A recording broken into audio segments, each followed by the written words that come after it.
Thank you. Mr. President, welcome to Canada. Thank you. It's a great honor. Happy birthday. A few days short. A little bit. A few days short, but didn't have a chance to see you on the day. Happy birthday to the U.S. military as well, 250th, and this is the 50th birthday, if you will, of the G7. This marks the 50th birthday of the G7, and the G7 is nothing without U.S. leadership, and your personal leadership, leadership in the United States, many issues. Geopolitics, economic, technology, and working hand in hand with the United States, Canada and the United States, and the other G7 partners with your leadership. I'm very much looking forward to the meeting and grateful to have you. Thank you very much, Mark. I appreciate it, and we've developed a very good relationship, and we're going to be talking about trade and many other things. And we have a whole group of people, some traders and some other people. I see my top economy people. But we have a very talented group of people, and you do too, and I know they've worked together very well. I look forward to that. The G7 used to be the G8.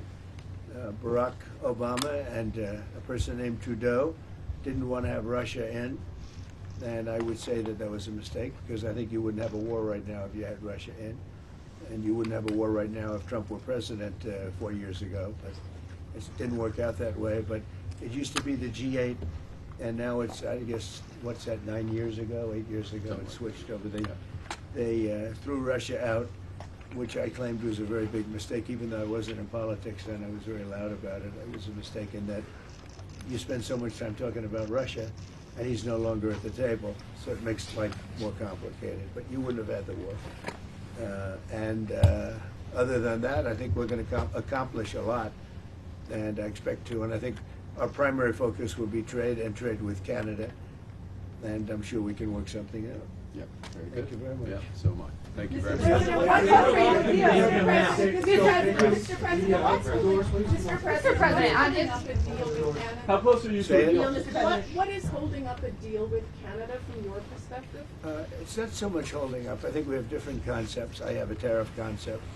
Mark has a different concept, which is something that some people like. But we're going to see if we can get to the bottom of it today. I'm a tariff person.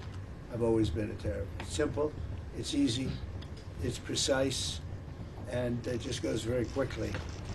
And I think Mark has a more complex idea, but also very good. So we're going to look at both, and we're going to see what we're going to come out with something. Hopefully. Do you think a deal is achievable within days, within weeks? Is there that kind of runway? Yeah, it's achievable. Both parties have to agree. Yeah, sure.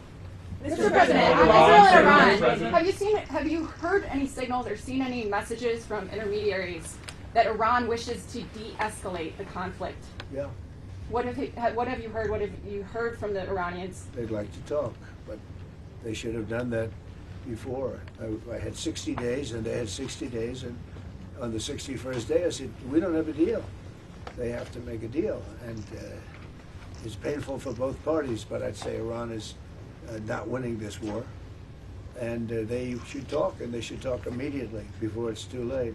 And what would you say, in your opinion, what would it take for the U.S. to get involved in this conflict militarily? I don't want to talk about that. And you mentioned Putin. Do you think that he should have a seat at the G7 today, that it should be the G8? I'm not saying he should at this point, because too much water's gone over the dam, maybe. But it was a big mistake. Obama didn't want him, and the head of your country, the proud head of your country, didn't want him. This was a big mistake. You wouldn't have that war. You know, you have your enemy at the table. Even, I don't even consider him, he wasn't really an enemy at that time. There was no concept. If I were president, this war would have never happened. But likewise, if he were a member of what was called the G8 at that time, it was always the G8, you wouldn't have a war right now. Why not? Is there an issue with Canada? What intelligence support are you providing Israel? We've always supported Israel. We have for a long period of time, strongly. And Israel's doing very well right now. Why not have China at the G8? Why not have China here, the biggest economy in the world after the United States? Well, it's not a bad idea. I don't mind that. If somebody wants to suggest China coming in, I think we suggest. But you want to have people that you can talk to. You know, they don't talk. Putin speaks to me. He doesn't speak to anybody else. He doesn't want to talk.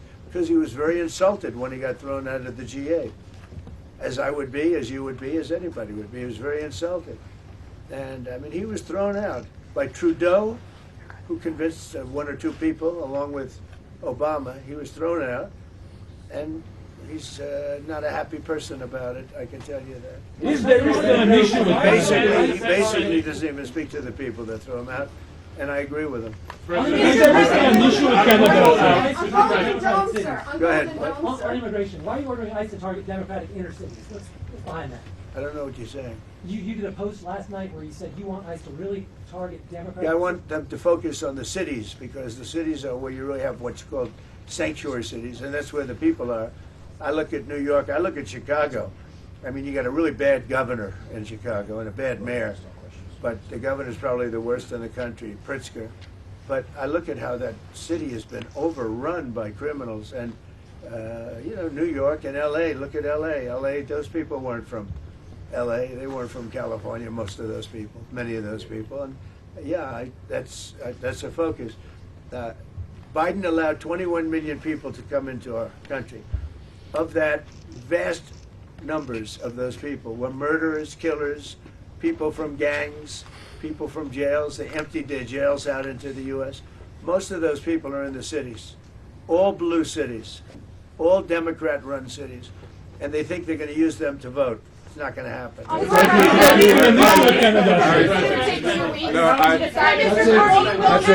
Thank you. If you don't mind, I'm going to exercise my role, if you will, as G7 chair, since we have a few more minutes with the president and his team, and then we actually have to start the meeting to address some of these big issues. So Thank I you. don't mess Thank you. Thank you, media. Let's go. Go. Up. Thank you. That's it.